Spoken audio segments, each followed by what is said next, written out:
అందరికీ నమస్కారం. నేను విజయ్ కుమార్ మాట్లాడుతున్నాను. ప్రభుత్వ డిగ్రీ కళాశాల అయిన డాక్టర్ బిఆర్ఆర్ ప్రభుత్వ కళాశాల జడ్చర్లలో నేను రాజనీతి శాస్త్ర ఉపన్యాసకునిగా పనిచేస్తున్నాను. ఈరోజు మనం చెప్పుకోబోతున్న పాఠం కేంద్ర రాష్ట్ర సంబంధాలు అనే ఒక ఆసక్తికరమైన పాఠం గురించి చర్చించుకోబోతున్నాం. కేంద్ర రాష్ట్ర సంబంధాలు ఇది అంటే సెంట్రల్ స్టేట్ రిలేషన్స్. ఇది మనకి భారతదేశంలోని భారత రాజ్యాంగంలో 11-12 భాగాలలో 245 అధికరణల నుంచి 300A అధికరణల వరకు చర్చించబడ్డాయి. ఇవే కాకుండా ఇతరత్ర సంబంధిత అధికరణలు కూడా మనకి అప్పుడప్పుడు మనము వీటి గురించి చర్చించేటప్పుడు వాటిని కూడా విశ్లేషించవలసి ఉంటుంది. ఇక మనము ఈ యొక్క ఈ కేంద్ర రాష్ట్ర సంబంధాలని మనము భారత అంటే బ్రిటిష్ పాలన నుంచి మనము గమనించవచ్చు. ఈ కేంద్ర రాష్ట్ర యొక్క సంబంధాలను వర్గీకరణ కావచ్చు, ఇవన్నీ కూడా మనం బ్రిటిష్ పాలన నుండే తీసుకోవడం జరిగింది. ఇక కేంద్ర రాష్ట్ర సంబంధాలు 3 రకాలుగా మనం వర్గీకరించుకోవచ్చు. అవి శాసన సంబంధాలు, పరిపాలనా సంబంధాలు, ఆర్థిక సంబంధాలు. అయితే వీటి గురించి మనము ఒక్కొక్కటిగా మనం చర్చించుకుందాం. అయితే అంతకన్నా ముందు మనం చూడాల్సింది ఏంటంటే, ఈ శాసన సంబంధాలు అనేవి మనకి ఎక్కడి నుంచి ఉన్నాయి?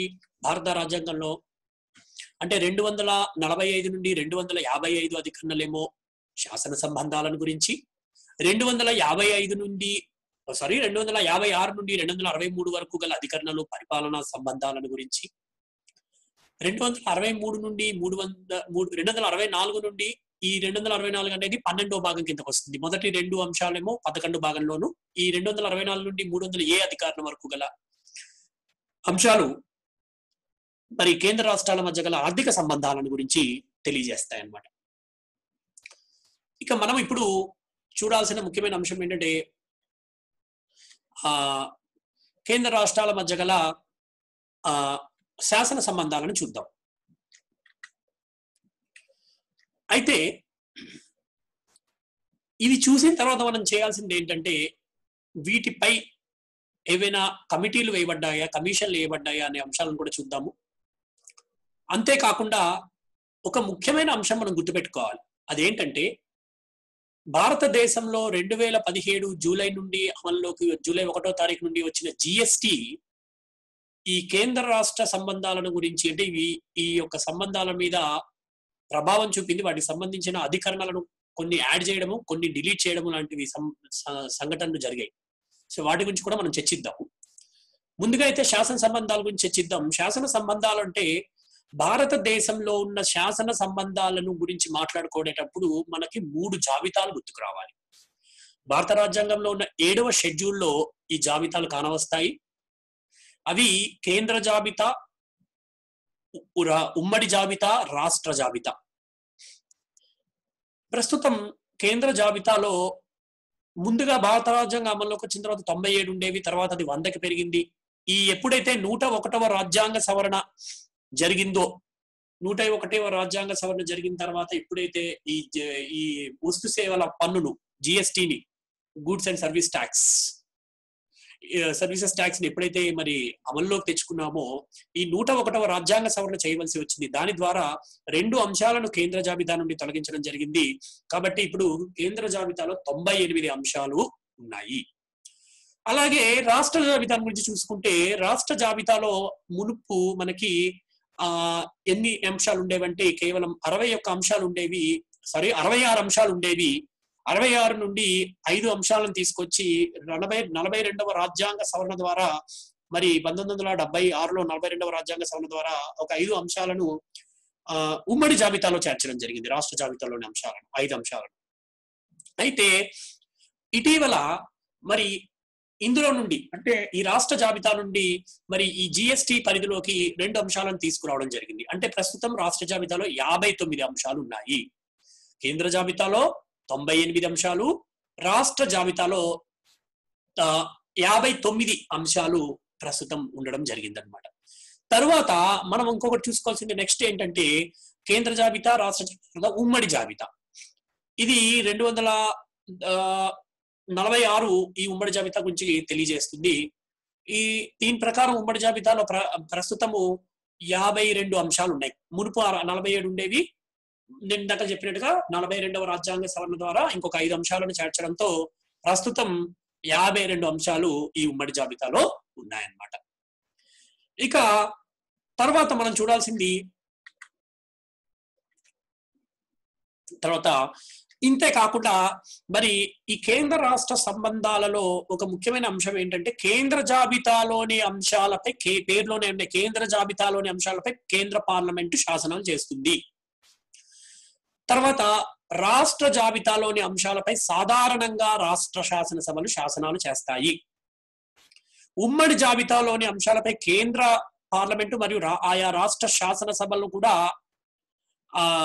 శాసనాలు చేయవచ్చు. కానీ ఒకే అంశంపై ఈ 52 అంశాలలోని ఒకే అంశంపై కేంద్ర పార్లమెంట్ మరియు రాష్ట్ర శాసనసభలు శాసనం చేస్తే కేంద్ర పార్లమెంట్ చేసిన శాసనమే చెల్లుతుంది. ఇక ఇది కాకుండా 248వ అధికరణ ఏం చెప్తుందంటే అవశిష్ట అంశాలను గురించి తెలియజేస్తుంది. అవశిష్ట అంశాలంటే ఈ 3 జాబితాల గురించి మనం చెప్పుకున్నాం. కేంద్ర జాబితా, రాష్ట్ర జాబితా, ఉమ్మడి జాబితాల్లో లేని అంశాలు, ఈ 3 జాబితాల్లో లేని అంశాలను అవశిష్ట అంశములు అంటారు. వీటికి సంబంధించిన అధికారాలు కేంద్ర పార్లమెంటుకు ఉన్నాయి. అయితే మనము ఇంకొక ముఖ్య విషయం చెప్పుకోవాల్సింది ఏంటంటే ఈ యొక్క మరి ఈ వీటి గురించిన తర్వాత 101 రాజ్యాంగ సవరణ ద్వారా కొన్ని మార్పులు చేర్పులు చిన్నవి జరిగాయి. వాటి గురించి మనం తర్వాత ఈ మూడు సంబంధాల గురించి మాట్లాడుకున్న తర్వాత వాటి గురించి మనం డిస్కస్ చేద్దాం. తర్వాత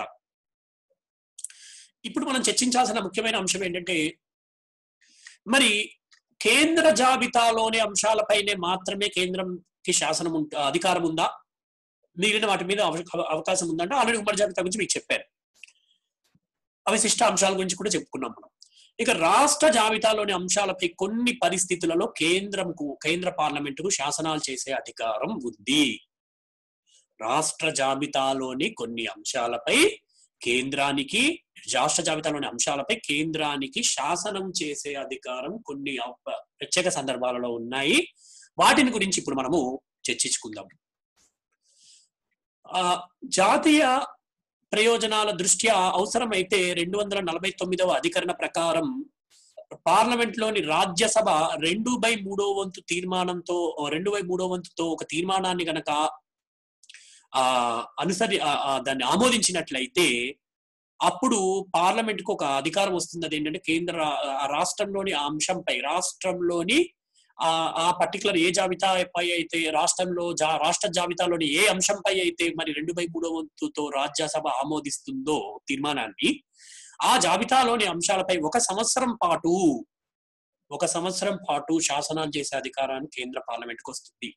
తిరిగి కావాలంటే మళ్ళీ రాజ్యసభ మళ్ళీ ఆమోదించవలసి ఉంటుంది. 2/3 వంతు తీర్మానంతో ఆమోదిస్తే మరొక సంవత్సరం దానికి ఛాన్స్ దొరుకుతుంది. మళ్ళీ పార్లమెంట్ కి శాసనం చేసే ఒక అవకాశం మళ్ళీ దొరుకుతుంది.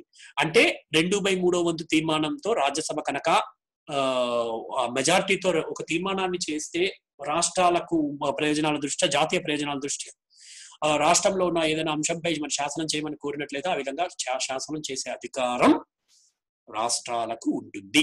ఇది పార్లమెంటుకు ఉంటుంది. ఆ రాష్ట్రంలోని ఏదైనా జాబితాలోని అంశంపై శాసనం చేయమని కోరితే పార్లమెంటుకు ఆ అధికారం సంక్రమిస్తుంది. ఇది మనం గుర్తుపెట్టుకోవాలి. 249వ అధికరణ.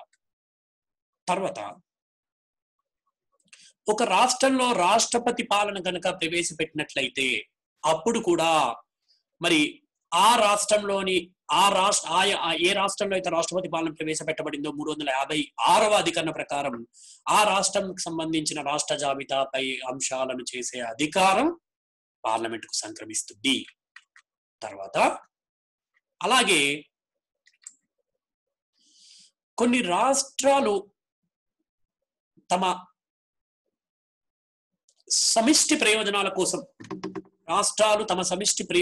కోసం ఏదైనా ఒక రాష్ట్ర జాబితాలోని అంశంపై మరి శాసనం చేయమని పార్లమెంటును కోరినట్లయితే 252వ రాజ్యాంగ అధికరణ ప్రకారం కోరినట్లయితే అప్పుడు కూడా పార్లమెంట్ ఆ రాష్ట్రానికి సంబంధించి ఆ 2 లేదా 3 రాష్ట్రాలకు 2 లేదా అంతకన్నా ఎక్కువ రాష్ట్రాల సమిష్టి ప్రయోజనాల కోసం చేయబడి ఆ పర్టికులర్ అంశంపై ఆ జాబితాలోని అంశంపై మరి శాసనం చేసే అధికారం పార్లమెంట్ దక్కుతుంది. అయితే ఇక్కడ గుర్తుపెట్టుకోవాల్సింది ఏంటంటే ఆ విధంగా చేయమని ఆయా రాష్ట్రాలు తమ తీర్మానాన్ని పంపించవలసి ఉంటుంది. ఒక తీర్మానం చేసి రాష్ట్ర శాసనసభలో తీర్మానం చేసి మరి పార్లమెంట్ పంపించినట్లయితే పార్లమెంట్ ఆ విధంగా చేయొచ్చు అనమాట.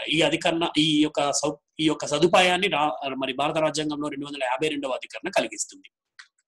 తర్వాత 352వ అధికరణ ప్రకారం జాతీయ అత్యవసర పరిస్థితి ప్రవేశపెట్టినప్పుడు కూడా పార్లమెంటుకు మరి ఆయా రాష్ట్ర జాబితాలోని అంశాలపై శాసనాలు చేసే అధికారం దక్కుతుంది.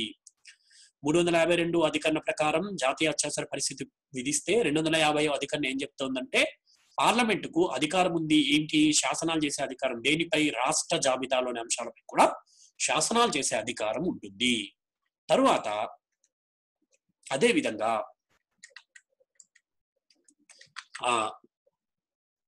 భారత ప్రభుత్వంతో చేసుకున్న ఉడంబడికలను అమలు చేయడానికి కావాల్సిన చట్టాలను చేయాల్సి వస్తుంది. ఆ చట్టాలు చేయడానికి ఒక్కొక్కసారి రాష్ట్ర జాబితాలోని అంశాలపై కూడా చట్టాలు చేయాల్సి వస్తుంది. ఆ సమయంలో అలాంటి అవకాశం పార్లమెంట్ కు దక్కుతుంది. అంటే విదేశాలతో చేసుకున్న ఒప్పందాలను అమలు చేయడానికి అవసరమైతే రాష్ట్ర జాబితాలోని అంశాలపై కూడా పార్లమెంటు శాసనం చేయొచ్చు. ఇది భారత రాజ్యాంగంలో 253వ అధికరణ చెప్తుంది. తర్వాత రాష్ట్రపతికి రాష్ట్ర శాసన సభను రద్దు చేసే అధికారం కూడా ఉందన్నమాట. అంటే భారత రాజ్యాంగంలో 365వ అధికరణ ప్రకారం ఒకవేళ కనుక దేశానికి సంబంధించిన అంటే మరి కేంద్ర కార్యనిర్వహణ అధికారానికి విరుద్ధంగా రాష్ట్రాలు కనుక తమ శాసనాలను చేస్తున్నట్లయితే అప్పుడు కూడా మరి ఆ విధంగా రాష్ట్రం యొక్క అంశాలపై శాసనం అంటే రాష్ట్ర శాసనసభను రద్దు చేసే అధికారం రాష్ట్రపతికి ఉంటుంది. అలాగే 255వ అధికరణ ప్రకారం అవసరమైతే ఏం చేయొచ్చు అంటే కొత్త రాష్ట్రాలను ఏర్పరచవచ్చు. కేంద్ర పార్లమెంటు కొత్త రాష్ట్రాలను భారత యూనియన్ లో చేర్చుకోవచ్చు, లేకపోతే కొత్త రాష్ట్రాలను ఏర్పాటు చేయవచ్చు. అంటే ఇది ఎందుకుంది అంటే ఒకప్పుడు కొన్ని రాష్ట్రాలు, గోవా లాంటి రాష్ట్రాలు ఇంకా మన పాలనలోకి రాలేదు అప్పట్లో స్వతంత్రం వచ్చిన తర్వాత. అందుకని ఈ అధికరణ చేయడం జరిగింది అనమాట. అందుకని కొత్త రాష్ట్రాలను భారత యూనియన్ లో చేర్చుకోవచ్చు. కొత్త ఉన్న ప్రాంతాలను విడగొట్టి కొత్త రాష్ట్రాలుగా ఏర్పాటు కూడా చేయొచ్చు. అలాంటి అధికరణ కూడా మన భారత రాజ్యాంగంలో ఏర్పాటు చేయడం జరిగిందనమాట. ఇక తర్వాత మనం చర్చించాల్సిన అంశం ఏంటంటే మరొక ముఖ్యమైన అంశం ఏంటంటే పరిపాలనా సంబంధాలు. ఈ పరిపాలనా సంబంధాల గురించి 256 11వ భాగంలోని 256 నుండి 263 వరకు గల అధికరణలు ఈ పరిపాలనా సంబంధాల గురించి చర్చిస్తాయి. వాటిని గురించి మనం ఇప్పుడు చర్చించే ప్రయత్నం చేద్దాం. అయితే ఈ 256వ అధికరణ ఏం చెప్తుందంటే రాష్ట్రాలు తమ కార్యనిర్వహణ అధికారాన్ని కేంద్ర కార్యనిర్వహణ అధికార పరిధిలో చేసుకోవాలి. అంటే కేంద్ర కార్యనిర్వహణ అధికారానికి భంగం వాటిల్లని రీతిలో రాష్ట్రాలు తమ పరిపాలన చేయవలసి ఉంటుంది, తమ యొక్క కార్యనిర్వహణ అధికారాన్ని నిర్వహించుకోవాల్సి ఉంటుందని చెప్పి 256వ అధికరణ చెప్తోంది. తర్వాత అలాగే కేంద్రం తమ విధులను నిర్వర్తించే విషయంలో కొన్ని సందర్భాలలో ఏం చేయాల్సి వస్తుందంటే రాష్ట్రాలు కొన్ని ఆదేశాలు ఇస్తుంది. ఏంటంటే మీరు మాకు ఎటువంటి ఇబ్బందులను కలిగించవద్దు, ఆటంకాలను కలిగించవద్దు. కొన్ని సందర్భాలలో కేంద్రం తమ విధులను రాష్ట్రాల్లో నిర్వర్తించవలసి వస్తుంది జాతీయ ప్రయోజనాల దృష్టి. ఆ సమయంలో రాష్ట్రాలు ఎటువంటి ఇబ్బందిని, ఆటంకాలను కల్పించవద్దని చెప్పి కొన్ని సందర్భాలలో ఆదేశాలను కేంద్ర ప్రభుత్వం జారీ చేస్తుంది. అంటే ఇది అంటే ఇవి ఉదాహరణకి జాతీయ భద్రత, రైల్వే శాఖ, ఆస్తులు, ప్రభుత్వ రంగ సంస్థలు, దూరదర్శన్, ఆకాశవాణి మొదలైనవి వీటి నిర్వహణకు సంబంధించిన విషయంలో ఇటువంటి ఆదేశాలను మరి కొన్ని సందర్భాలలో జారీ చేస్తుంది అనమాట. ఈ అధికరణ భారత రాజ్యాంగంలోని 257వ అధికరణ ఇటువంటి అవకాశాన్ని కలిగిస్తుంది. ఇది మనం గుర్తుపెట్టుకోవాల్సిన అంశం అన్నమాట. తర్వాత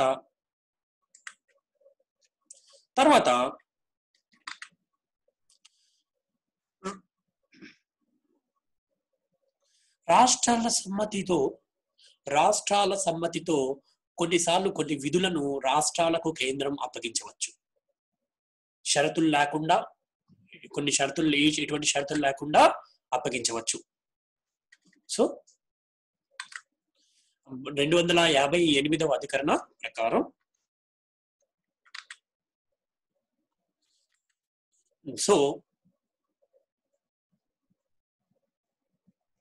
కొన్ని షరతులు విధించవచ్చు, షరతులు కొన్ని సందర్భాల్లో షరతులు కూడా విధించాల్సిన అవసరం లేదు. ఆ విధంగా కూడా విధులను అప్పగించవచ్చు అనమాట రాష్ట్రాలకు. అదేవిధంగా 258A అధికరణ ఏంటంటే రాష్ట్రాలు కూడా కొన్ని సందర్భాలలో కొన్ని పనులను కేంద్రాన్ని చేయమనడానికి కోరవచ్చు. 258A అధికరణ చెప్తోంది. ఇది 258 అధికరణం తర్వాత చేర్చడం, 258A అధికరణం తర్వాత చేర్చడం చెప్తుంది. దాని ప్రకారం ఏంటంటే రాష్ట్రాలు కూడా కొన్ని సందర్భాలలో కేంద్రాలకు తమ విధులను నిర్వర్తించాల్సిందిగా, కొన్ని విధులను నిర్వర్తించాల్సిందిగా కోరవచ్చు అన్నమాట. తర్వాత కేంద్ర ప్రభుత్వము షెడ్యూల్ కులాలు, తెగల సంక్షేమం కోసం కొన్ని ఆదేశాలను ఇవ్వవచ్చు అన్నమాట రాష్ట్రాలకు. నిర్వర్తించమని కొన్ని ప్రత్యేక సందర్భాలలో మనకి షెడ్యూల్ కులాలు, షెడ్యూల్ తెగలకు సంబంధించిన విధులను నిర్వర్తించవలసిందిగా మరి ఆదేశాలను, ఆ సందర్భమైన అటువంటి ఆదేశాలను మరి 239వ అధికరణ ప్రకారము రాష్ట్రాలకు ఇవ్వడం జరుగుతూ ఉంటుంది అనమాట. అలాగే 240వ అధికరణ ప్రకారము వెనుకబడిన తరగతుల వారికి సంబంధించిన అంశాలను కూడా తెలుపుతుందండి. 239, 40, 41 అధికరణలు ఈ యొక్క అధికారాన్ని కేంద్రానికి కట్టబెట్టాయి అన్నమాట. తర్వాత నెక్స్ట్ మనం చర్చించాల్సిన అంశం ఏంటంటే ప్రతి రాష్ట్రం నుండి విదేశీ దురాక్రమణ నుంచి మరి వాటిని కాపాడడం కావచ్చు, ఆయా రాష్ట్రాలకు అవసరమైన బలగాలను పంపించడం, ఎప్పుడైనా రాష్ట్రాల్లో శాంతి భద్రతలు కొరవైనప్పుడు రాష్ట్రాలు కోరినట్లయితే వాటికి మరి దానికి సంబంధించిన అంటే అటువంటి ప్రమాదాన్ని, అటువంటి బాధలను, అటువంటి పరిస్థితుల నుంచి రాష్ట్రాన్ని కాపాడడం కోసం కేంద్ర బలగాలను పంపించమని రాష్ట్రాలు అడిగినట్లయితే పంపించాల్సిన బాధ్యత రాష్ట్రానికి ఉంటుంది. అలాగే అంటే రాష్ట్రాలను విదేశీ దురాక్రమణ నుంచి కాపాడాల్సిన బాధ్యత కూడా కేంద్రానికి తప్పకుండా ఉంటుందన్నమాట. తర్వాత నదీ జలాల వినియోగం కావచ్చు, అలాగే నదీ జలాలకు సంబంధించిన వివాదాలు కావచ్చు, నదీ జలాల పంపకం కావచ్చు, వాటికి సంబంధించిన అనేక వివాదాలను వినియోగం కావచ్చు, పంపకం, వీటి మధ్య అంటే రాష్ట్రాల మధ్య, ఈ నదుల మధ్య, అంటే రాష్ట్రాలకు మనం గమనిస్తూనే ఉన్నాం, అనేక రాష్ట్రాల మధ్య నదీ వివాదాలు ఉన్నాయి. నదీ వినియోగం విషయంలో కావచ్చు, నదీ జలాల వినియోగంలో కావచ్చు, నదీ జలాల పంపకంలో కావచ్చు. అటువంటి వివాదాలను పరిష్కరించడానికి తగిన చర్యలను మరి కేంద్రం తీసుకోవాల్సిన బాధ్యత ఉంటుంది 262వ రాజ్యాంగ అధికరణ ప్రకారం. అలాగే రాష్ట్రాల మధ్య తలెత్తే వివాదాలను పరిష్కరించడానికి,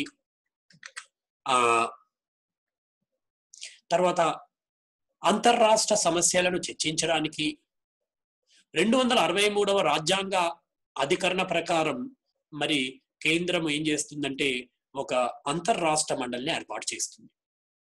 ఈ విధంగా రాష్ట్ర రాజ్యాంగం 263లో చెప్పబడింది అనమాట. 263 రాజ్యాంగ అధికరణ ప్రకారం ఏవైనా రాష్ట్రాల మధ్య వివాదాలు తలెత్తినప్పుడు కానీ, సమస్యలు తలెత్తినప్పుడు కానీ, అటువంటి వాటిని పరిష్కరించుకోవడానికి మరి కేంద్రము అంతర్రాష్ట్ర మండలిని ఏర్పాటు చేయవచ్చు. ఇది 263వ అధికరణ ప్రకారం. తర్వాత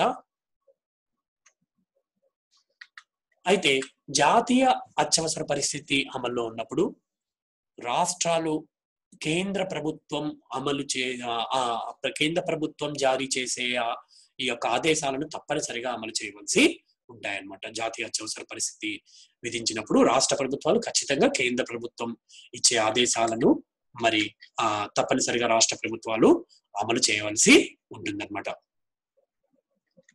తర్వాత నెక్స్ట్ అంశం చూస్తే 356వ నిబంధన ప్రకారం రాష్ట్ర ప్రభుత్వాన్ని రాష్ట్రపతి పాలన ద్వారా ఒకవేళ రాజ్యాంగ సంక్షోభమో లేకపోతే శాంతిబద్ధతలు లేవనే కారణంతో రాష్ట్ర ప్రభుత్వానికి మెజారిటీ ఉన్నప్పటికీ కూడా అర్ధాంతరంగా రాష్ట్ర ప్రభుత్వాన్ని రద్దు చేసే అధికారం కేంద్రానికి ఉంది. అఫ్ కోర్స్ ఇది చాలా వివాదాస్పదమైన అంశం. దీని మీద అనేక కమిషన్లు సూచనలు కూడా చేశాయి. తర్వాత 155వ అధికరణ ప్రకారం రాష్ట్ర గవర్నర్లను రాష్ట్రపతే నియమిస్తాడు. అంటే ఇక్కడ కేంద్రానికి మనకి అధికారం ఉన్నట్టుగా కనిపిస్తోంది. తర్వాత 312వ అధికరణ ప్రకారం ఈ అఖిల భారత ఉద్యోగులు ఎవరి అధీనంలో ఉంటారు? కేంద్ర ప్రభుత్వ అధీనంలోనే ఉంటాయి. ఎందుకంటే కేంద్ర ప్రభుత్వం నియమిస్తుంది. అంటే వారిని వినియోగించుకుని వారి అధికారాలను వారిని వినియోగించుకునే అధికారం రాష్ట్ర ప్రభుత్వానికి ఉన్నప్పటికీ కూడా వారిని నియమించే అధికారం మాత్రం 312 ప్రకారం అఖిల భారత సర్వీస్ ఉద్యోగులను ఖచ్చితంగా మరి రాజ్యమే అంటే కేంద్ర ప్రభుత్వమే అటువంటి అధికారాన్ని కలిగి ఉందన్నమాట. తర్వాత నెక్స్ట్ మనం చెప్పుకోవాల్సింది ఏంటంటే ఆర్థిక సంబంధాల గురించి చర్చిద్దాం. ఇక మనం నెక్స్ట్ చర్చించాల్సిన అంశం ఏంటంటే ఆర్థిక అంశాలు. ఇవి 200 నేను ఇందాక చెప్పినట్టుగా 64 నుంచి 300A వరకు ఉన్నాయన్నమాట. ఒకటి 268వ అధికరణ ప్రకారం ఈ కేంద్రము పన్నులను విధిస్తుంది. వాటిని రాష్ట్రాలే వసూలు చేసుకుని వాడుకుంటాయి. ఉదాహరణకి చెక్కులు కావచ్చు, తర్వాత స్టాంప్ డ్యూటీలపై సుంకాలు. ఈ స్టాంప్ డ్యూటీలపై సుంకాలపై కొన్ని మార్పులు జరిగాయి. ఈ యొక్క జిఎస్టి అంటే 101వ రాజ్యాంగ సవరణ ద్వారా వీటిలో కొన్ని మార్పులు అనేవి జరిగాయనే విషయాన్ని మనం గుర్తుపెట్టుకోవాలి. తర్వాత అయితే చెక్కులు, ప్రామిసరీ నోటులు వీటిపై మాత్రం మరి కేంద్ర ప్రభుత్వం అంటే కేంద్ర ప్రభుత్వం విధిస్తుంది కానీ వసూలు చేసుకుని వాడుకునే అధికారం మాత్రం రాష్ట్రాలకు ఉంటుంది. భారత రాజ్యాంగంలో 268వ అధికరణ ప్రకారం. తర్వాత అలాగే 269వ అధికరణ ప్రకారం కొన్ని పన్నులను కేంద్ర ప్రభుత్వమే విధించి కేంద్ర ప్రభుత్వమే వసూలు చేస్తుంది. 268వ అధికరణ ప్రకారం ఏమో కేంద్ర ప్రభుత్వం విధిస్తుంది కానీ రాష్ట్రాలు వసూలు చేసుకుని వాడుకుంటాయి. ఇప్పుడు ఏం చేస్తుందంటే కేంద్ర ప్రభుత్వం 269వ అధికరణలో ఉన్న అధికరణ ప్రకారం కొన్ని అంశాలపై కేంద్ర ప్రభుత్వమే విధిస్తుంది, కేంద్ర ప్రభుత్వమే వసూలు చేస్తుంది కానీ రాష్ట్రాలకు వాటాలను పంచుతుంది. అన్నమాట. అటువంటి వాటికి ఉదాహరణ కొన్ని మనం చెప్పుకోవాలంటే వ్యవసాయ భూములు, తర్వాత ఆస్తి వారసత్వంపై పన్నులు కావచ్చు, తర్వాత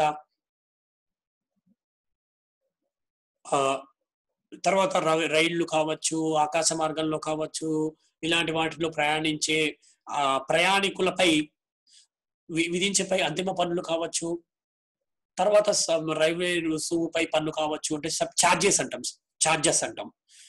అలాగే తర్వాత సరుకు రవాణా రుసుముపై పన్నులు, ఇవన్నీ కూడా ఫీజెస్ అంటాం వీటిని. అంటే వీటిపై పన్నులు అన్నమాట.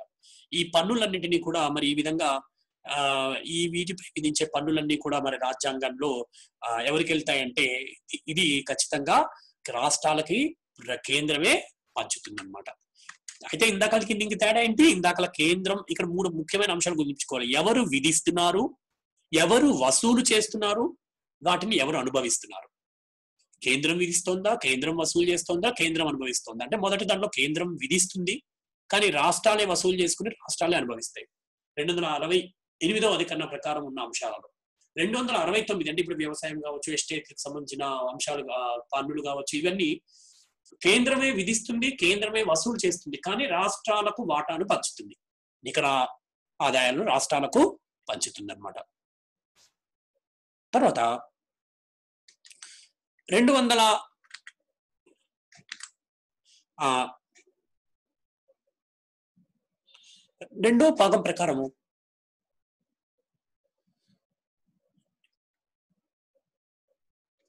కొన్ని అంశాలను పార్లమెంట్ చట్టాలు చేస్తుంది. ఏంటంటే ఇంటర్ స్టేట్ కామర్స్ కావచ్చు, ఈ వీటిపై కొన్ని అంశాలపై ఆయా చట్టాలను పార్లమెంటే చట్టాలను చేసే అవకాశం ఉంటుందన్నమాట అంతర్రాష్ట్రాలకు సంబంధించి. అంటే ఇది కూడా అంటే ఇది మరి అటువంటి అంశాలను, అటువంటి చట్టాలను చేసే అధికారము మరి పార్లమెంట్ కు ఉంటుందన్నమాట 269(2) ప్రకారం. తర్వాత 272 అధికరణ ప్రకారం కేంద్రమే మళ్ళీ సేమ్ కేంద్రమే విధించి పన్నులను కేంద్రమే వసూలు చేసి రాష్ట్రాలకు కొంత భాగాన్ని పంచిస్తుంది అన్నమాట, కొంత భాగాన్ని పంచిస్తుంది. అయితే వీటికి ఉదాహరణగా వీటికి ఏం చెప్పొచ్చు అంటే వ్యవసాయేతర ఆస్తులు కావచ్చు, పారిశ్రామిక అంటే తర్వాత పారిశ్రామికంగా ఉండే అంటే పరిశ్రమలు,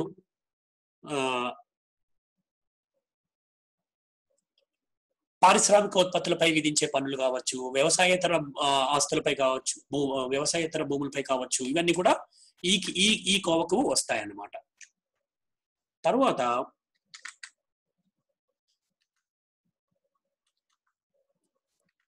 నెక్స్ట్ నేను చూసుకోవాలంటే 273వ అధికరణ ప్రకారము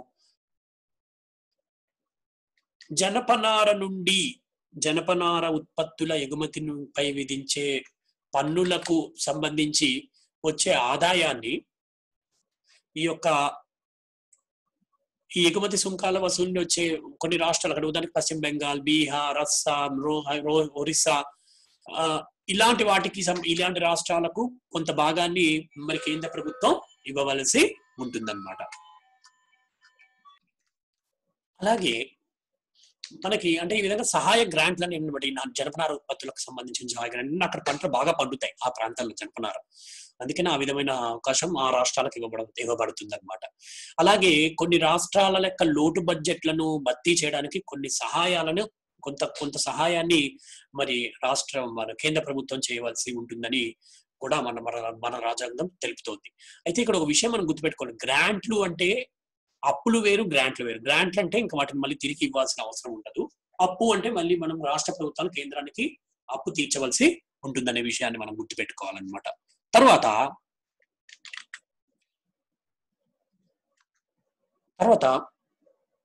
280 ప్రకారము ప్రతి 5 సంవత్సరాలకు ఒకసారి ఒక అధ్యక్షుడు 4 సభ్యులతో కూడిన ఆర్థిక సంఘాన్ని రాష్ట్రపతి నియమిస్తాడనమాట. అయితే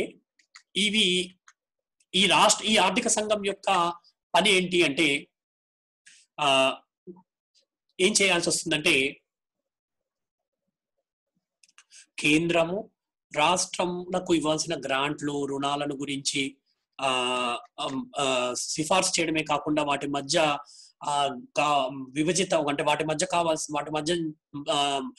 విభజితం కావాల్సిన ఆర్థిక వనరులను గురించి కూడా మరి ఆర్థిక సంఘం సిఫార్సు చేస్తూ ఉంటుందన్నమాట. కాబట్టి ఇది రాజ్యాంగ సంస్థగా మనము చెప్పుకోవచ్చు. తర్వాత రాజ్యాంగంలోని 82 ప్రకారం ఏ ప్రయోజనాల కోసమైనా సరే రాష్ట్రాలకు సహాయక గ్రాంట్లను ఇవ్వచ్చు. ఈ అభివృద్ధి ప్రణాళికలను అమలు పరచడానికి ఉపయోగపడతాయి అన్నమాట ఇటువంటి గ్రాంట్లు. ఏ ప్రయోజనం అయినా సరే అది అది ఎటువంటి ప్రయోజనమైనా కావచ్చు. ఆ కేంద్రం కావాలంటే అటువంటి రాష్ట్రాలకు గ్రాంట్లను ఇవ్వాల్సి ఉంటుందన్నమాట.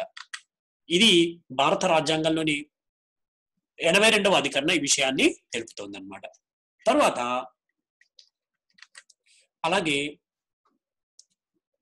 285వ అధికరణ ప్రకారం కేంద్ర ప్రభుత్వ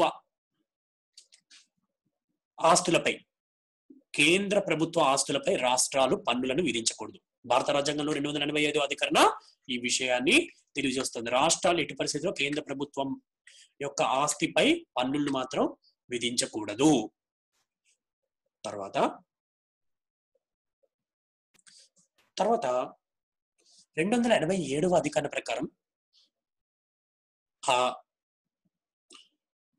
తర్వాత ఈ యొక్క మరి రైల్వేలు నిర్వహించడానికి అవసరమయ్యే విద్యుత్ శక్తిపై కూడా మరి రాష్ట్రాలు పన్నులను విధించరాదు కేంద్రంపై. మరి వాటి నిర్వహణకై మరి ఉపయోగించుకునే విద్యుత్ శక్తిపై కూడా ఎటువంటి రైల్వే నిర్మాణం నిర్వహణ కావచ్చు వాటికి అవసరమైన విద్యుత్తుపై కూడా పన్నులను విధించకూడదు. అలాగే 289వ రాజ్యాంగ అధికరణ ప్రకారం రాష్ట్ర ప్రభుత్వాల ఆదాయాలపై కేంద్ర ప్రభుత్వం పన్నులు విధించకూడదు. అంటే ఇక్కడ చూడండి, మ్యూచువల్ అన్నమాట. కేంద్ర ప్రభుత్వ ఆస్తులపై పన్నులు విధించకూడదు రాష్ట్ర ప్రభుత్వము, అలాగే రాష్ట్ర ప్రభుత్వ ఆస్తులపై కేంద్ర ప్రభుత్వం పన్నులు విధించకూడదు. మ్యూచువల్ అండర్స్టాండింగ్ అనుకోండి, ఒక అవగాహన లాగా అనమాట. రెండు ప్రభుత్వాలు కూడా అలా కలిసిమెలిసి వ్యవహరించవలసి వస్తుంది. తరువాత అలాగే 293 నిబంధన ప్రకారం రాష్ట్ర ప్రభుత్వాలకు రాష్ట్రాలు రుణాలు తీసుకోవచ్చు. తర్వాత అలాగే కేంద్రం కూడా రాష్ట్రాలు తీసుకునే రుణానికి హామీ ఇవ్వచ్చు. అంటే రాష్ట్రాలకు కేంద్ర ప్రభుత్వాలు రుణం ఇవ్వవచ్చు. అంతేకాకుండా రాష్ట్ర ప్రభుత్వాలు వేరే అంటే కేంద్ర ప్రభుత్వానికి సంబంధించిన సంస్థలు కాకుండా వేరే సంస్థల నుంచి కూడా రుణం తీసుకునే వాలి అనుకుంటే అప్పుడు కూడా కేంద్ర ప్రభుత్వం హామీగా వ్యవహరించాలి. గ్యారంటీ అంటాం కదా మనము. అలాగా మరి ఆ విధంగా ఒక హామీని ఇవ్వవలసి ఉంటుంది కేంద్ర ప్రభుత్వం. అంటే రాష్ట్రాలకు కేంద్ర ప్రభుత్వం రుణాలు ఇవ్వచ్చు, కానీ ఆ రుణ పరిమితి దాటిన తర్వాత రాష్ట్రాలు ఇంకా వేరే వాటి దగ్గర రుణం తీసుకునేటట్టయితే కేంద్ర ప్రభుత్వం హామీగా నిలవవచ్చు అన్నమాట. ఇది భారత రాజ్యాంగంలో 293వ అధికరణ తెలియజేస్తుంది అన్నమాట. తరువాత ఆ విధంగా 293 అధికరణ ఒక హామీని అనేది రాష్ట్ర ప్రభుత్వాలకు ఒక భరోసాను ఇస్తోంది. తర్వాత 148 నుండి 151 వరకు గల అధికరణలో వివరిస్తున్న కంట్రోలర్ అండ్ ఆడిటర్, ఇది 5వ భాగంలో ఉన్నాయి ఈ నిబంధనలు. ఈ కంట్రోలర్ అండ్ ఆడిటర్ కి సంబంధించి రాష్ట్రపతి నియమిస్తాడు. కేంద్ర రాష్ట్ర ప్రభుత్వాలు నిర్వహించవలసిన లెక్కలను గురించి వాటిని సలహాలు ఇవ్వడం కావచ్చు, వాటిని పరిశీలించే అధికారం కలిగి ఉంటాడు ఈ కంట్రోలర్ అండ్ ఆడిటర్ జనరల్.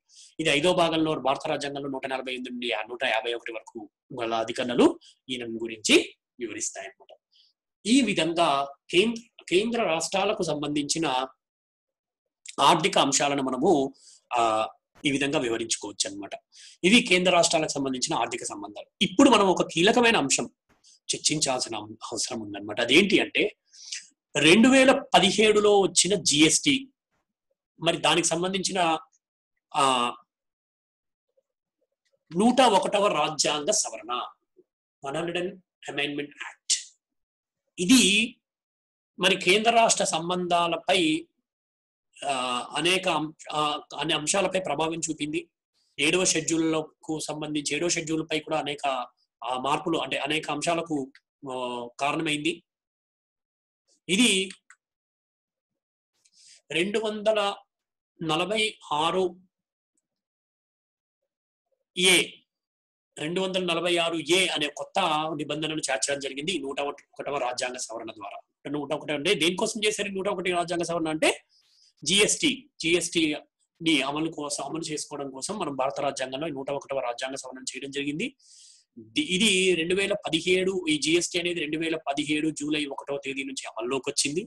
దీని ప్రకారం దీనికోసం చేయవలసిన రాజ్యాంగ సవరణ 101 ప్రకారము భారత రాజ్యాంగంలో 246 అధికరణం తయారు చేశారు. దీని ప్రకారం పార్లమెంటు లేదా ఆయా రాష్ట్ర శాసనసభలు మరి వస్తు సేవలకు సంబంధించిన అంశాలపై చట్టాలను చేయవచ్చని చెప్తుంది.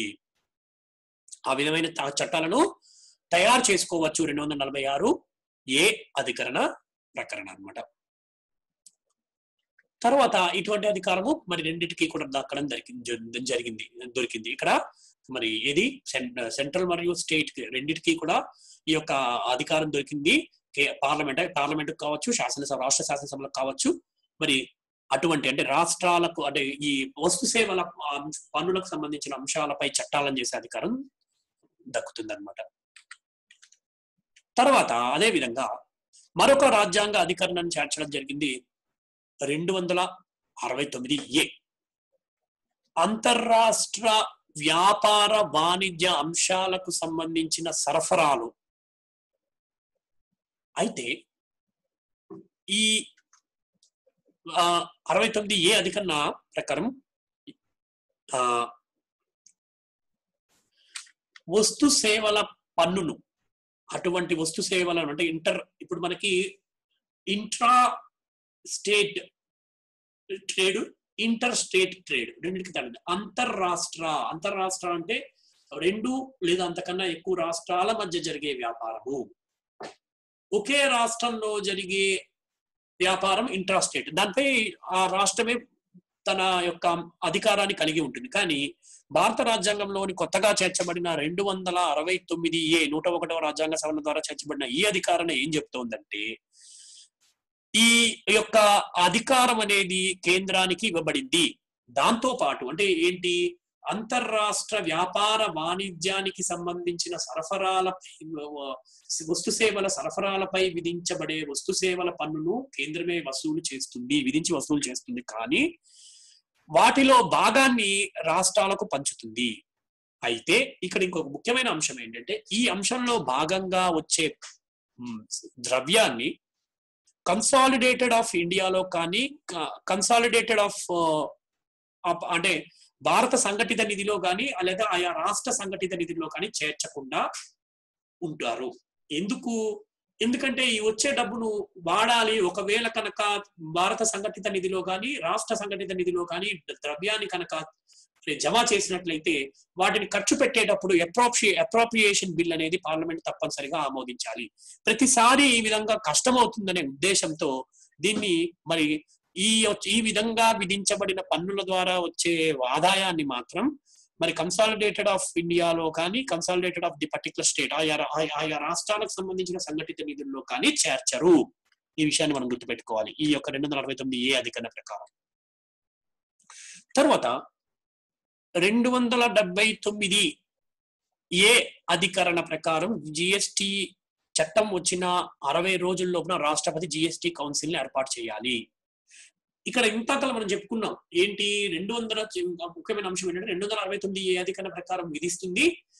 దానికి సంబంధించి ఏ విధంగా నిధులను రాష్ట్రాలకు పంచాలి అనే విషయంలో చట్టాలు చేసే అధికారం పార్లమెంట్ కు మరియు జిఎస్టి కౌన్సిల్ కు ఉంటుంది.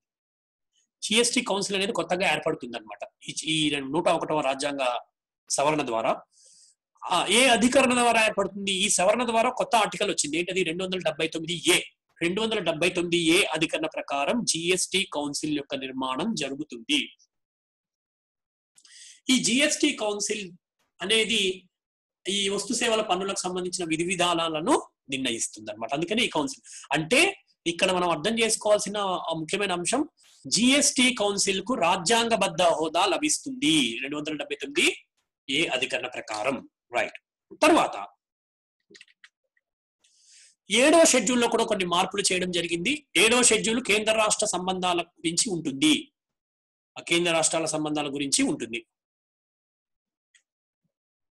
అయితే అక్కడ ఏం చేశారంటే కేంద్ర రాష్ట్ర సంబంధాలలో సంబంధించిన కొన్ని అంశాలను తీసేయడం జరిగింది. కేంద్ర జాబితాలో నుండి 2, రాష్ట్ర జాబితాలో నుండి 2. ఇందాక మనం మొదట్లో చెప్పుకున్నట్టుగా ఎంట్రీలను ఈ షెడ్యూల్లో ఉన్న ఎంట్రీలను ఈ కేంద్ర జాబితాకు సంబంధించిన 2 ఎంట్రీలను రాష్ట్ర జాబితాకు సంబంధించిన 2 ఎంట్రీలను ఈ తొలగించడం జరిగింది ఈ యొక్క రాజ్యాంగ సవరణ ద్వారా.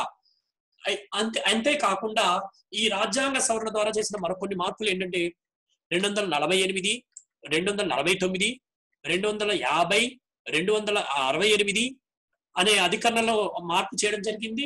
అంతేకాకుండా 268A ఇది సర్వీస్ ట్యాక్స్ గురించి చెప్తుంది. ఈ సర్వీస్ ట్యాక్స్ అనేది కేంద్రానికి ఉండేది, ఇప్పుడు ఆ కేంద్రం నుంచి తీసేసి ఇది జిఎస్టీ పరిధిలోకి తేవడంతో మరి వస్తు సేవల పన్ను అంటున్నాం మనం. కాబట్టి సర్వీస్ ట్యాక్స్ అనే దాన్ని 268A అధికరణ చెప్తుంది. ఆ 268A అధికరణను తొలగించడం జరిగింది. అంటే ఇక్కడ 248వ అధికరణ ప్రకారం ఏంటి 246A అనే కొత్త అధికరణ చేర్చారని చెప్పాం కదా. ఈ 248 అనేది దేని గురించి చెప్తుంది? అవశిష్ట అంశాల గురించి చెప్తుంది. కాబట్టి అవశిష్ట అంశాల గురించి చట్టాలు చేసేటప్పుడు ఇంతకు ముందున్న అధికారాలలో కొంత మార్పులు చేసి మరి కొన్ని 246A అధికరణకు అనుగుణంగా మరి అవశిష్ట అంశాలను వినియోగించవలసి ఉంటుంది ఈ యొక్క కేంద్రం అన్నమాట. అలాగే 249లో ఇందాక మనం చెప్పుకున్నాం 2/3 వంతు అధికారంతో రాజ్యాంగ సవరణతో మరి రాజ్యాంగ సవరణ ద్వారా మరి 2/3 వంతు తీర్మానంతో మెజార్టీ తీర్మానంతో రాష్ట్రాలకు కావాల్సిన ఆయా రాష్ట్రాల అంశాలపై తీర్మానం చేసే అధికారాన్ని రాజ్యసభ పార్లమెంటుకు కట్టబెడుతుందని చెప్పాము. అయితే అలాంటి ఆ విధంగా చేసే అధికారం జిఎస్టీకి కూడా వర్తింపజేస్తూ 249లో చిన్న మార్పులు చేయడం జరిగింది. అలాగే 250వ అధికారం ప్రకారం రాష్ట్రపతి మరి అత్యవసర పరిస్థితి విధించినప్పుడు జిఎస్టీకి సంబంధించిన రాష్ట్ర అంశాలపై కూడా కేంద్రము శాసనాలు చేసే అధికారం ఉంటుంది. అలాగే 268వ అధికరణ ప్రకారము మరి ఈ యొక్క ఈ 268వ అధికరణ కూడా 268వ అధికరణలో కూడా కొన్ని చిన్న చిన్న మార్పులు ఈ విధంగానే చేయడం జరిగింది. తర్వాత 268ని తొలగించారని కూడా నేను మీకు ఇందాకలే చెప్పడం జరిగింది. అంటే ఈ 268కి సంబంధించిన అంశాలకు సంబంధించి కూడా జిఎస్టీని కూడా వర్తింపజేయడం జరిగింది 268వ అధికరణలో. తర్వాత 268Aను రద్దు చేయడం జరిగింది. తర్వాత ఇక ఇప్పుడు మనం చర్చించుకోవాల్సింది ఏంటంటే, సరే ఇక మనం చర్చించుకుంటాము కొన్ని కమిషన్లు. కేంద్రము సర్కారియా కమిషన్ నియమించడం జరిగింది. ఈ సర్కారియా కమిషన్ నియమించడం జరిగింది ఎందుకంటే ఆయా 1983లో మరి కేంద్ర రాష్ట్ర సంబంధాలలో వచ్చిన కొన్ని మార్పులు కావచ్చు, రాష్ట్రాలలో వేరే పార్టీలు ప్రతిపక్ష పార్టీలు రావడం, అవి వాటి అధికారం కోసం మరి పోరాడడం, ఇవన్నీ గమనించిన ఇందిరాగాంధీ 1983 జూన్ 9వ తేదీన ఒక రంజిత్ సర్కారియా అధ్యక్షతన 3 సభ్యుల కమిషన్ ని కేంద్ర రాష్ట్ర సంబంధాలను పరిశీలించడానికి ఏర్పాటు చేయగా 1988 జనవరి 30వ తేదీన మరి తన రిపోర్ట్ ను సబ్మిట్ చేయడం జరిగింది. ఇది సుమారు 247 అంశాలను మరి తన రిపోర్ట్ ను సబ్మిట్ చేయడం జరిగింది. తర్వాత అందులో కొన్ని చూద్దాము. ఆర్థిక సంఘం సూచించినట్లు రైల్వే ఛార్జీలపై విధించే పన్నుల్లో కొంత భాగాన్ని రాష్ట్రాలకు చెల్లించాలి. అలాగే ముడి సరుకులపై వచ్చే ఆదాయానికి సంబంధించి కూడా 2 సంవత్సరాలకు ఒకసారి పునఃసమీక్ష చేస్తూ ఉండాలి. తర్వాత బ్యాంకుల నుంచి రుణాలను సేకరించే అధికారం రాష్ట్రాలకు, అటువంటి అవకాశం మరి రాష్ట్రాలకు ఇవ్వాలి. తర్వాత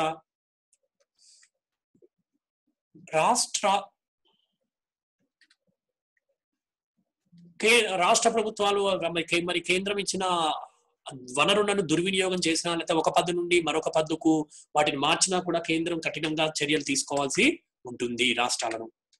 అలాగే అంతేకాకుండా గవర్నర్ నియామకంలో ఆ రాష్ట్ర ముఖ్యమంత్రిని తప్పకుండా సంప్రదించి ఆ యొక్క రాష్ట్రపతి ఆ విధంగా నిర్ణయం తీసుకోవాలి. రాష్ట్ర ముఖ్యమంత్రిని సంప్రదించాలి రాష్ట్ర గవర్నర్ నియమించేటప్పుడు. అంతేకాకుండా దానికి అనుగుణంగా 155వ అధికరణను మార్చాలి. అదే విధంగా గవర్నర్ వివాదాస్పదమైన వ్యక్తి కాకూడదు, మైనారిటీ వర్గాలకు సంబంధించిన వ్యక్తిని నియమిస్తే బాగుంటుంది అని చెప్పి కూడా సూచన చేయడం జరిగిందనమాట. తర్వాత అదే విధంగా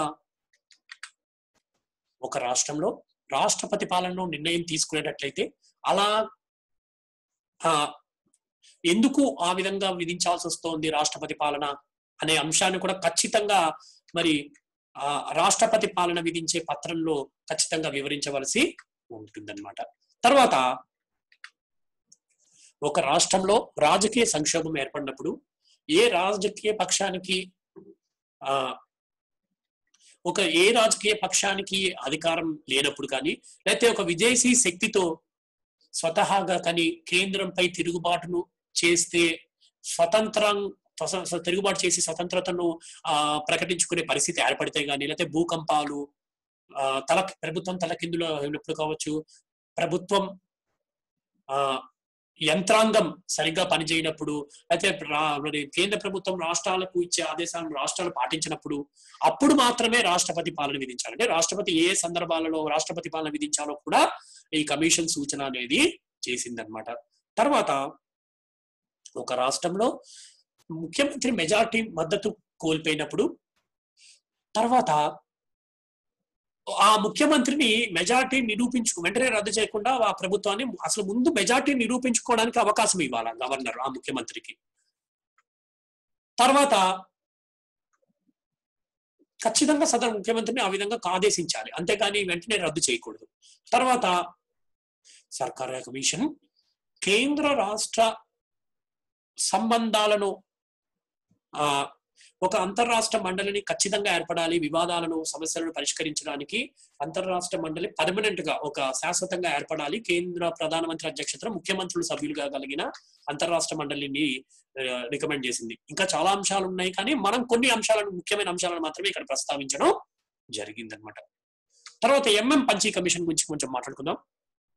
అది ఎంఎం పంచీ కమిషన్ ఏం చెప్పిందంటే, ఇది 2007లో అప్పటి యూపీఏ ప్రభుత్వం నియమించింది. ఇది 2010లో మరి 7 భాగాలతో కూడిన తన నివేదికను సమర్పించడం జరిగిందనమాట.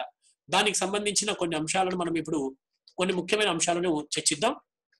ఒకటి, ఉమ్మడి జాబితాలోని అంతర్రాష్ట్ర మండలిని సంప్రదించి అంతర్రాష్ట్ర మండలి ద్వారా ఆయా రాష్ట్రాలను సంప్రదించి శాసనాలు చేస్తే బాగుంటుందని ఒక సలహాను ఇవ్వడం జరిగింది, ఒక సూచన చేయడం జరిగింది. కేంద్ర ప్రభుత్వం ఆ విధంగా, అంటే సూచన, కేంద్ర ప్రభుత్వము మరి ఉమ్మడి జాబితాలోని ఏదైనా అంశంపై కేంద్ర ప్రభుత్వం కనుక శాసనం చేయాలనుకుంటే ఆయా రాష్ట్రాలను అంతర్రాష్ట్ర మండలి ద్వారా సంప్రదించి శాసనం చేయాలి. తర్వాత రాష్ట్రపతికి రాష్ట్ర శాసనసభలు చేసిన అంశాలను రాష్ట్రపతికి గవర్నర్ కనుక ఒకవేళ నివేదిస్తే, ఇంతకు అసలు రాష్ట్ర ప్రభుత్వానికి ఏ సంగతి అనేది రాష్ట్రపతి చెప్పే ఒక అటువంటి అధికారం లేదు. కాబట్టి దీనికి అనుగుణంగా దీని మార్పులు జరగాలి. 6 నెలల లోపున ఆ బిల్లుపై గవర్నర్ నివేదించిన బిల్లుపై రాష్ట్రపతి ఏదో ఒక విషయం ఆమోదించినట్ల ఏం సంగతి అనేది 6 నెలల లోపున తెలియజేయాలని చెప్పి మరి మదన్ మోహన్ పంచి కమిషన్ చెప్పడం జరిగిందనమాట. తర్వాత అంతర్జాతీయ ఒప్పందాల సందర్భంగా ఒకవేళ రాష్ట్ర అంశాలపై కనుక మనకుంది, రాష్ట్ర అంశాల్లో 253వ అధికరణ ప్రకారం రాష్ట్ర అంశాలపై కేంద్రం శాసనాలు చేయొచ్చు. కానీ అలా చేసేటప్పుడు ఆ ఒప్పందాలలో ఆయా రాష్ట్రాలను కూడా భాగస్వాములను చేస్తే బాగుంటుందని చెప్పి ఈ కమిషన్ సూచన చేయడం జరిగిందనమాట. తర్వాత ముఖ్యమంత్రి నియామకానికి సంబంధించి స్పష్టమైన నియమ నిబంధనలను రూపొందించుకోవాలని చెప్పి కూడా మరి గవర్నర్ కి సంబంధించి, అంటే గవర్నర్ కి అటువంటి స్పష్టమైన నిబంధనలు ఉండాలి. అలా ఆయన విచక్షణాధికారాలను కొంచెం పరిమితం చేస్తూ స్పష్టమైన నిబంధనలు అనేవి ఉండాలని చెప్పి చెప్పడం కూడా జరిగింది మదన్ మోహన్ పంచి కమిషన్. తర్వాత గవర్నర్ గా నియమించబడే వ్యక్తి కనీసం 2 సంవత్సరాల కన్నా ముందు అసలు ఎటువంటి రాజకీయాల్లో పాల్గొనకుండా ఉండే వ్యక్తి ఉండాలి. అంటే కనీసం స్థానిక రాజకీయాల్లో కూడా పాల్గొనకుండా ఉండాలి. అసలు స్థానిక రాజకీయాల్లో కూడా మరి పాల్గొనకుండా ఉండాలి. తర్వాత ప్రధానమంత్రి, కేంద్ర హోంమంత్రి, లోక్సభ స్పీకర్, సంబంధిత రాష్ట్ర మంత్రులతో కూడిన కమిటీ ద్వారా గవర్నర్ నియమించాలి. దీనికి అవసరమైతే ఉపరాష్ట్రపతిని కూడా సంప్రదించవచ్చని చెప్పి ఈ కమిటీ ఒక సూచన చేయడం జరిగిందనమాట. అలాగే తర్వాత రాష్ట్రపతి రాష్ట్ర గవర్నర్ తొలగించే పద్ధతిని, అంటే రాష్ట్రపతి దాక్షిణ్యాల మేరకు కాకుండా ఆయా రాష్ట్ర శాసనసభలే తీర్మానం ద్వారా రాష్ట్ర గవర్నర్ తొలగించే అధికారం ఇవ్వాలని చెప్పి సూచన చేసింది. అంటే ఏ విధంగా అయితే రాష్ట్రపతిని ఉభయ సభలు పార్లమెంట్ లో 2/3 వంతు మెజార్టీతో తొలగిస్తుందో, అలాగే రాష్ట్ర శాసనసభలు, ఏకసభ అయితే ఏకసభ, ద్విశాసన సభ ఉంటే ద్విశాసన సభలు 2 ఆ విధంగా మరి 2/3 వంతు మెజార్టీతో తొలగించాలి రాష్ట్రపతిని అని చెప్పి గవర్నర్ ని తొలగించే అధికారాన్ని రాష్ట్రాలకు ఇవ్వాలని చెప్పి చెప్పడం జరిగింది. తర్వాత అలాగే రాష్ట్ర విశ్వవిద్యాలయాలకు అధిపతులుగా రాష్ట్ర గవర్నర్లే ఉండే ఈ సాంప్రదాయ పద్ధతిని తొలగించాలి అని చెప్పి చెప్పడం కూడా జరిగింది గవర్నర్ ఇది పంచీ కమిషన్. తర్వాత 355, 356 అధికరణల ప్రకారము ఒకవేళ మరి రాష్ట్రాల్లో రాష్ట్రపతి పాలన విధించినప్పుడు రాష్ట్రం మొత్తం కాకుండా సమస్యాత్మకమైన జిల్లాలలో కావచ్చు, లేకపోతే జిల్లాలలోని కొన్ని ప్రాంతాలలో వారికి మాత్రమే విధించాలి. విధించినప్పటికీ అటువంటి పరిస్థితి కేవలం 3 నెలల కన్నా ఎక్కువ ఉండకూడదు అనే ఈ 2 ముఖ్యమైన అంశాలను కూడా పేర్కొనడం జరిగింది. మొత్తం రాష్ట్రంలో కాకుండా ఆ సమస్యాత్మక ప్రాంతాల వరకు మాత్రమే ఈ విధమైన రాష్ట్రపతి పాలన విధించాలి. అది కూడా 3 సంవత్సరాలకు మరి 3 నెలలకు మించరాదని చెప్పడం జరిగింది. తర్వాత అంతర్గత భద్రతను మనము పెంపొందించే విషయంలో జాతీయ సమగ్రతా మండలికి ఎక్కువ ప్రాధాన్యత ఇవ్వాలి అని చెప్పడం కూడా జరిగింది పంచీ కమిషన్. తర్వాత సమస్యాత్మక ప్రాంతాలలో రాష్ట్ర అనుమతి లేకుండా, రాష్ట్ర అనుమతితో నిమిత్తం లేకుండా మత కల్లోలం జరిగినప్పుడు ఇమీడియట్ గా వెంటనే చర్యలు తీసుకోవడానికి కేంద్ర బలగాలను పంపించడానికి కావాల్సినంత విధంగా మత హింస నిరోధక బిల్లులో మార్పులు చేయాలి అని చెప్పి సూచనలు కూడా ఇచ్చింది ఈ యొక్క కమిషన్. అలాగా ఈ విధంగా మరి పంచీ కమిషన్ కూడా అనేక సూచనలు ఇచ్చింది. అయితే అనేక కమిషన్లు ఉన్నాయి మనకి. ఆనందపూర్ సాహెబ్ కమిషన్ కావచ్చు, రాజమన్నార్ కమిషన్ కావచ్చు, తర్వాత అనేక దక్షిణాది రాష్ట్రాల సమావేశాలు కావచ్చు, ఇవన్నీ ఉన్నాయి. కానీ ఇక్కడ మనం ఎందుకు ఈ 2 చెప్పుకున్నామంటే ఇవి కేంద్ర ప్రభుత్వం చే నియమించబడిన 2 కమిషన్. సర్కార్య కమిషన్ కావచ్చు, ఇటు పంచీ కమిషన్ కావచ్చు, ఇవి 2 కూడా కేంద్ర ప్రభుత్వం చేత నియమించబడ్డ కమిషన్లు కాబట్టి వీటి గురించి మనం ప్రస్తావించడం, వాటి సూచనలలో ముఖ్యమైన వాటిని ప్రస్తావించడం జరిగిందనమాట. ఇవి స్థూలంగా కేంద్ర రాష్ట్ర ప్రభుత్వాల గురించి మనము చర్చగా చెప్పొచ్చు. Thank you.